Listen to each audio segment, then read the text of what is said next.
নমস্কাৰ বন্ধুসকল আপোনালোকক আমাৰ এডুষ্টেশ্যন ইউটিউব চেনেললৈ পুনৰবাৰ স্বাগতম জনাইছোঁ আৰু আপোনালোকে যেহেতু গম পাইছেই যোৱা 21 অক্টোবৰৰ পৰা টেট কাম ৰিক্ৰুইটমেণ্টৰ যিটো এপ্লিকেশ্যনৰ প্ৰচেছ হৈছে সেইটো আৰম্ভ হৈ আছে গতিকে আমি গম পাইছোঁ যে টেটৰ যিটো এক্সাম হ'ব সেইটো অতি সোনকালে হ'বলৈ গৈ আছে হয়তো আৰু 2 মাহৰ পাছতে এক্সামটো হ'ব গতিকে আপোনালোকে চাগে সিলেবাছটো দেখিছে য'ত নেকি pedagogy Assam and its people current affairs general knowledge GK and current এফেয়াৰ্ছৰ লগতে আৰু এটা আছে জেনেৰেল ইংলিছ সো আপোনালোকৰ যিটো পেডাগজি আৰু আমাৰ কাৰেণ্ট এফেয়াৰ্ছ হওক বা জেনেৰেল ইংলিছ হওক আৰু লগতে আমাৰ যিটো আসাম এণ্ড ইটছ পিপল তাৰ যিটো আসাম এণ্ড ইটছ পিপল বুলি ক'লে আচলতে ইয়াত আসাম এণ্ড ইটছ পিপলৰ যিখিনি জিঅ'গ্ৰাফি হিষ্ট্ৰী গোটেইখিনি সোমাই থাকিব সো আমাৰ চেনেলত আপোনালোকে পেডাগজি আৰু ইংলিছৰ লগতে আমাৰ আসাম এণ্ড ইটছ পিপলৰ যিটো জিঅ'গ্ৰাফি পাৰ্ট হয় সেইটো অলৰেডি আৰম্ভ কৰি দিয়া হৈছে বহুত দিনৰ পৰাই যোৱা বছৰৰ পৰাই আমাৰ আৰম্ভ কৰা আছে আপোনালোকে আমাৰ চেনেলত গোটেইখিনি ভিডিঅ' পাব তাতে আপোনালোকে চাবগে আৰু আসাম এণ্ড ইটছ পিপলৰ যিটো হিষ্ট্ৰী পাৰ্ট হয় সেই পাৰ্টটো আজিৰ পৰা ষ্টাৰ্ট কৰিম মই পঢ়াম সেইটো আসাম এণ্ড ইটছ হিষ্ট্ৰী যিটো পাৰ্ট হয় তাত আমাৰ 3টা ভাগত ভাগ কৰা থাকিব এনচিয়েণ্ট মেডিয়েবল এণ্ড মডাৰ্ণ গোটেইখিনি আমাৰ মানে পঢ়া হ'ব গতিকে আপোনালোকে আমাৰ ভিডিঅ'সমূহ চাই থাকিব লগতে চেনেলটো ছাবস্ক্ৰাইব কৰি ল'ব পৰৱৰ্তী ভিডিঅ'সমূহ পাই থাকিবলৈ সো আজি মই প্ৰথম আসাম হিষ্ট্ৰীটো আজি আৰম্ভ কৰিবলৈ লৈছোঁ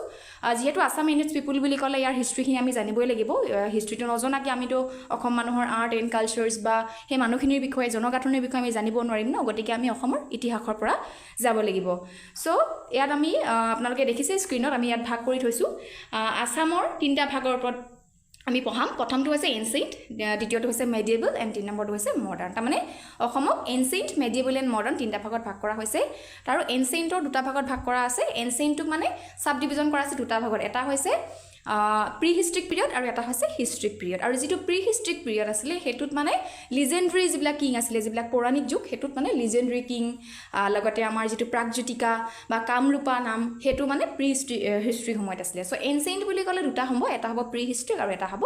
হিষ্ট্ৰি সেইটো আপোনালোকে পুৰা মানে ক্লেৰিফাই হৈ ল'ব যে এনচিয়েণ্ট বুলি ক'লে 2টা ভাগ হ'ব এটা হ'ব প্ৰি হিষ্ট্ৰিক পৌৰাণিক আৰু এটা হ'ব হিষ্ট্ৰিক বা ঐতিহাসিক যুগ so ancient medieval and modern so আমি ইয়াত আমি ভাগখিনি টাইম লাইনটো দেখাই দিছোঁ এনচিয়েণ্ট হিষ্ট্ৰী বুলি ক'লে 4th to 12th চেঞ্চুৰীলৈকে আমি এনচিয়েণ্টটো ধৰোঁ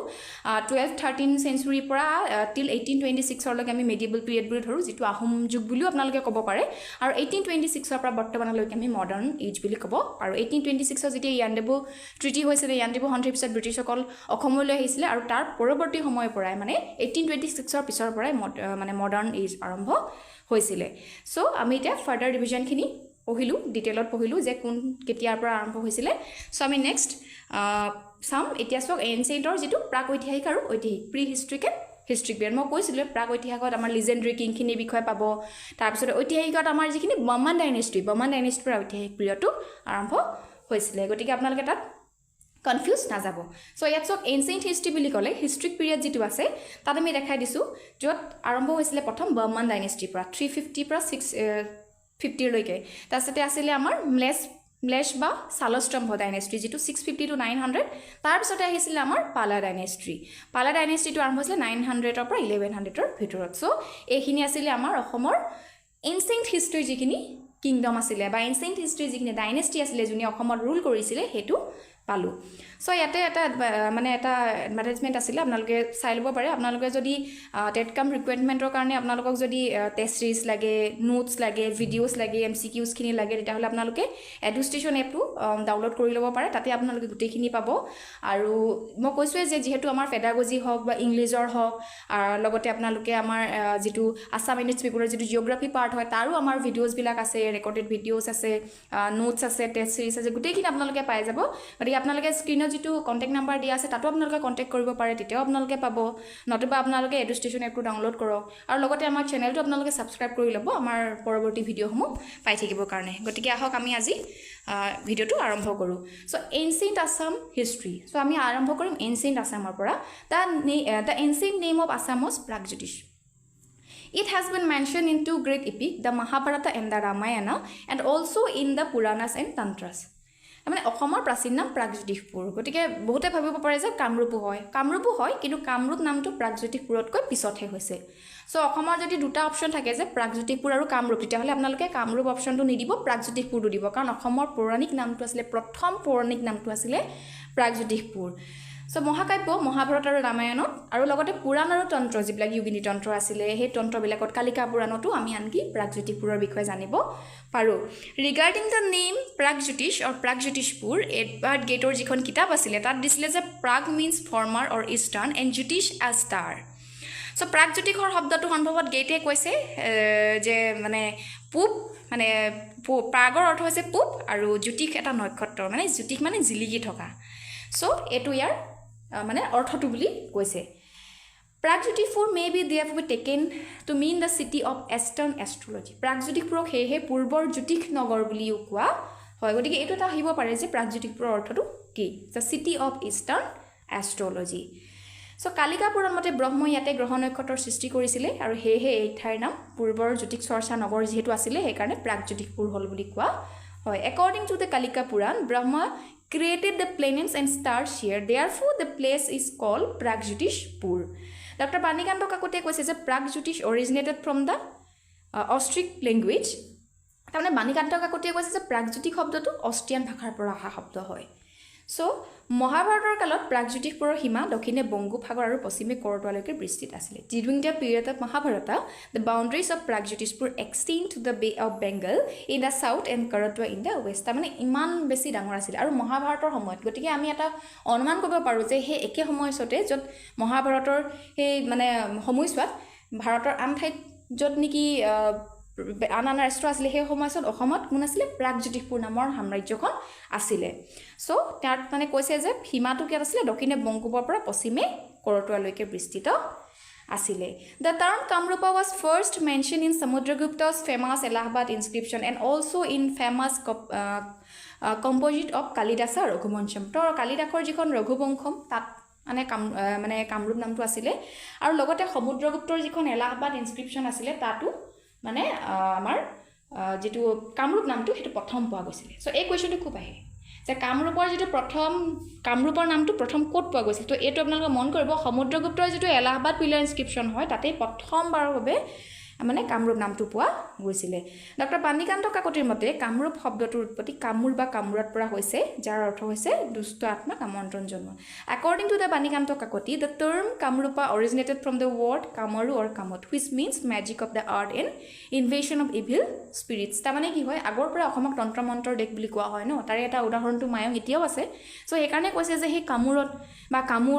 কামৰু সেই তন্ত্ৰ মন্ত্ৰৰ যেটো আত্মাক যেটো মতা যেটো হেৰি আছে হেতুৰ কাৰণে মানে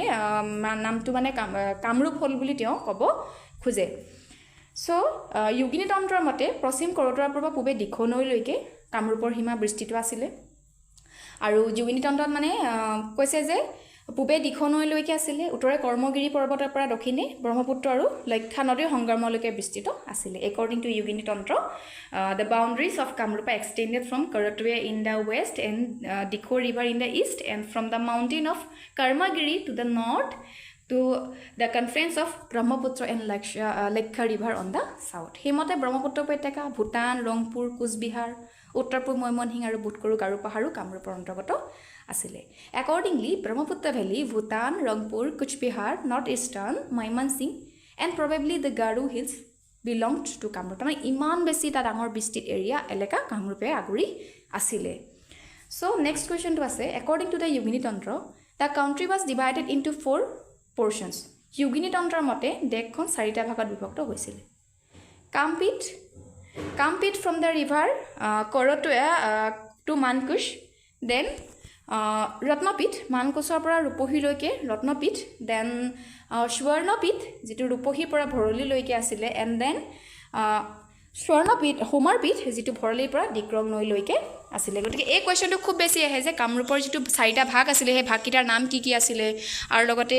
এই যে ভাগকিটা আছে এইকিটাৰ বিষয়ে কোনখন গ্ৰন্থত পোৱা যায় এই কোৱেশ্চনটো মানে খুব বেছি আহে গতিকে আপোনালোকে এটো মন কৰিব so another name of ancient Assam was Kamrupa প্ৰাচীন অসমৰ আন এটা নাম আছিল কামৰূপ আমি অলৰেডি কৈছোৱে নামটো মানে প্ৰাগজ্যোতিষপুৰতকৈ অলপ মানে পুৰণি মানে নতুন হয় প্ৰাগজ্যোতিষপুৰ প্ৰথম তাৰপিছতে এটো মহাভাৰত ৰামায়ণ লগতে পুৰাণতো কামৰূপৰ বিষয়ে উল্লেখ আছিলে সো কামৰূপ যা নামৰ যেটো উৎপত্তি তাৰ ওপৰত কি হৈছিলে the mythology regarding the origin name of Kamrupa যিটো সতীৰ ষ্টৰী হয় ন সেইটো আপোনালোকে চাগে জানেই যে সতীক মানে দক্ষ ৰজাই জীয়েক আছিলে সতীক যেতিয়া যজ্ঞলৈ মতোৱা নাছিলে তাৰপিছত তথাপিও তাৰমানে সতী আহিছিলে কিন্তু শিৱক মানে দক্ষ ৰজাই কৰা অপমানৰ কাৰণে সতী আত্মজাহ দিলে আৰু তাৰপিছতে সেই শিৱই মানে সতীৰ দেহটো লৈ পেলাই গোটেই পৃথিৱী ঘূৰি ফুৰিছিলে আৰু তাৰ কাৰণে কি কৰিছিলে বিষ্ণুৱে সুদৰ্শন চক্ৰই সতীৰ শৰীৰটো 51টা ভাগত টুকুৰা টুকুৰকৈ কাটিলে তাৰে এটা ভাগ আমাৰ কামাখ্যা যিটো এতিয়া বৰ্তমানো এতিয়া শক্তিপীঠ বুলি মানি থকা হয় পূজা কৰি থকা হয় তো তাত পৰিছিলে চ' আমি গম পালোঁ যে সেই তেনেকৈ মানে সেইটো আখ্যানটো আৰম্ভ হ'ল তাৰপিছত যদিও মানে তেওঁ ক্ষুব্ধ হৈ মানে খুব বেছি তপস্যাত বহি গ'ল শিৱ আৰু তপস্যা ভাঙিবৰ কাৰণে মানে দেৱলোকে কামদেৱক পঠিয়ালে কামদেৱ আহি পেলাই মানে শিৱৰ তপস্যা ভংগ কৰিবলৈ সক্ষম হ'ল যদিও তেওঁ কিন্তু মানে কামদেৱৰ ওপৰত মানে খং উঠি পেলাই তেওঁক তাতে ভস্ম কৰি দিলে আৰু কামদেৱৰ পত্নী ৰতি দেৱীয়ে শিৱক খুব কাকতি মিনতি কৰাৰ কাৰণে সেই ঠাইতে আকৌ শিৱই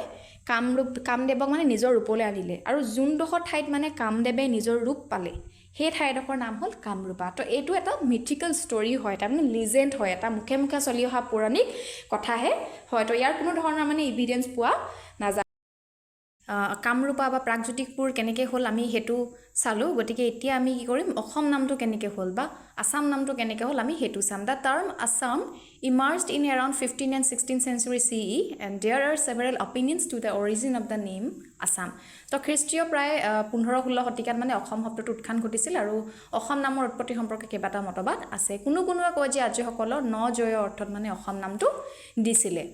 it may also have been derived from Assam which in Bodo language means low level count Assam তাৰমানে এই নামটো হাছামৰ পৰা উৎপত্তি হৈছে বুলি ক'ব খোজে যিটো বড়ো ভাষাত মানে দ মাটিৰ দেশ বুলি কোৱা হয় আৰু ইয়াৰ বৰ্তমানৰ নামটো মানে ইংৰাজী ৰূপটো হৈছে আসাম মানে হাছামৰ যিটো ইংৰাজী ৰূপ সেইটো হৈছে আসাম তো মানে বিভিন্ন ধৰণৰ লিজেণ্ডছবিলাক আছে ইয়াৰ লগত জড়িত there are also' some others name of Assam the Ahom calls as Mungdung চুইংখাম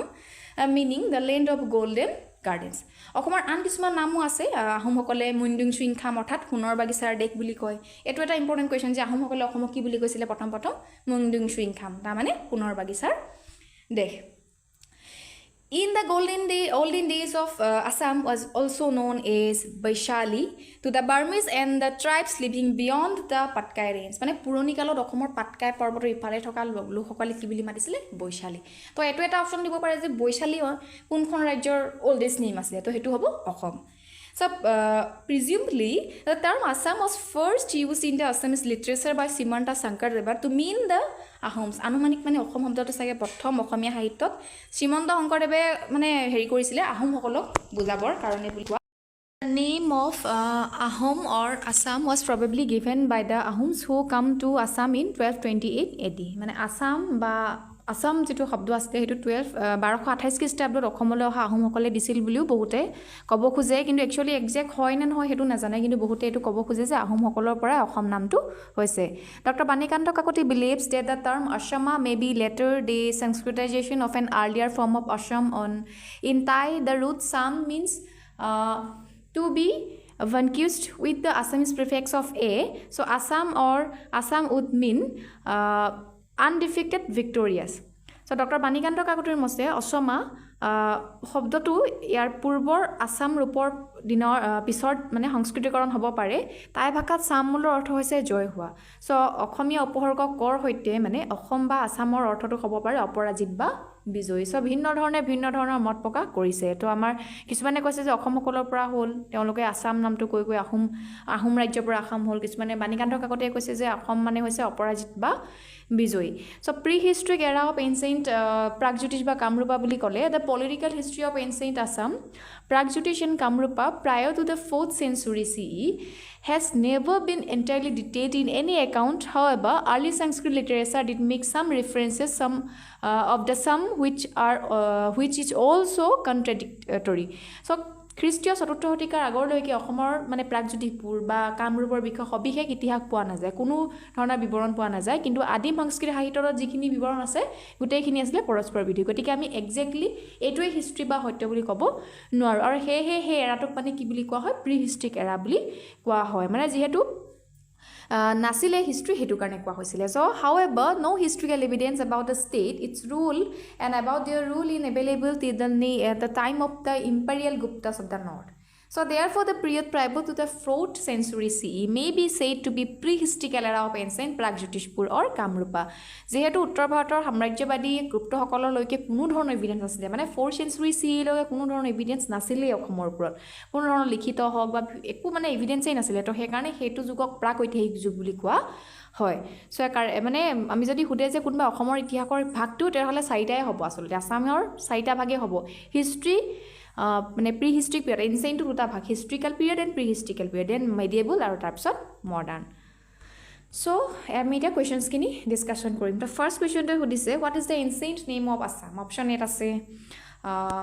Kamrupa option B আছে প্ৰাগজ্যোতিষপুৰ অপশ্যন চিত আছে ৰংপুৰ এণ্ড অপশ্যন ডিত আছে কিৰাত চ' কাৰেক্ট আনচাৰটো হ'ব অপশ্যন বি প্ৰাগজ্যোতিষপুৰ অসমৰ প্ৰাচীন নামটো প্ৰথম প্ৰাচীন নামটো হ'ব প্ৰাগজ্যোতিষপুৰ চ' নেক্সট কুৱেশ্যনটো সুধিছে the name of Kamarupa is mention for the first time in which inscription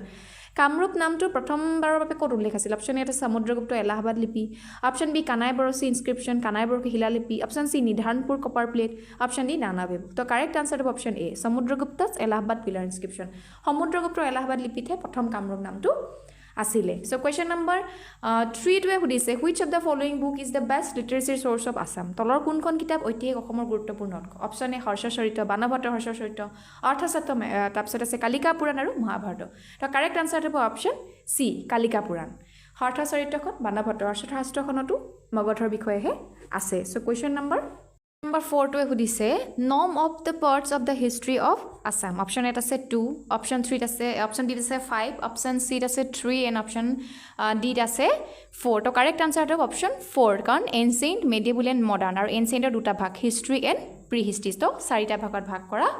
হৈছে তো নেক্সট কুৱেশ্যনটো সুধিছে what was the ancient name of Assam in the Ramayana and the Mahabharata Ramayana আৰু মহাভাৰতত অসমৰ প্ৰাচীন নাম কি আছিল option A Nidhanpur option B আছে Rangpur option C Kamrup option D Pragjyotishpur so' ইয়াৰ কাৰেক্ট আনচাৰটো হ'ব অপশ্যন ডি প্ৰাগজ্যোতিষপুৰ ৰামায়ণ মহাভাৰতত অসমক প্ৰাগজ্যোতিষপুৰ নামেৰে নামাকৰণ কৰা আছিলে কুৱেশ্যন নম্বৰ 6টোৱে কৈছে what are the name of 2 medieval books complete in the Assam region Assam অঞ্চলত সংকলিত দুখন মহাকাব্য মধ্যযুগীয় গ্ৰন্থ হ'ব Veda and Purana option A option B Yogini Tantra Kalika Purana option C কুঞ্জী আৰু যোগিনী অপশ্যন ডি কিৰাত আৰু কীৰ্তন আৰু নামাঞ্জলি চ' ইয়াৰ যিটো কাৰেক্ট আনচাৰ হ'ব সেই অপশ্যনটো হ'ব অপশ্যন বি যোগিনী তন্ত্ৰ ইন কালিকা পুৰাণ অসমৰ অঞ্চলত সংলগ্নিত দুখন মধ্যযুগীয় গ্ৰন্থ হ'ব যোগিনী তন্ত্ৰ আৰু কালিকা পুৰাণ তো কুৱেশ্যন নম্বৰ 7টোৱে সুধিছে কামৰূপক চাৰিটা ভাগত ভাগ কৰা হৈছিলে ভাগকেইটা হৈছে ৰত্নপীঠ কামপীঠ সৌমাৰপীঠ আৰু স্বৰ্ণপীঠ ইয়াৰ বিষয়ে ক'ত উল্লেখ আছে চ' অপশ্যন এত আছে Yogini Tantra option B Kalika Purana option C Vedas option D Vishnu Purana তো কাৰেক্ট আনচাৰ হ'ব অপশ্যন এ যোগিনী তন্ত্ৰত এই চাৰিটা ভাগৰ বিষয়ে আছে চ' আজি আমি ইয়াত এনচেণ্টৰ আছামৰ যিখিনি আছামিজ পিপুল আছে তাৰ আমি হিষ্ট্ৰী পাৰ্টটো আমি ইয়াত ডিছকাশ্যন কৰিছোঁ আজিৰ পৰা আমাৰ চিৰিজখিনি আৰম্ভ হ'ব আপোনালোকে চাই থাকিব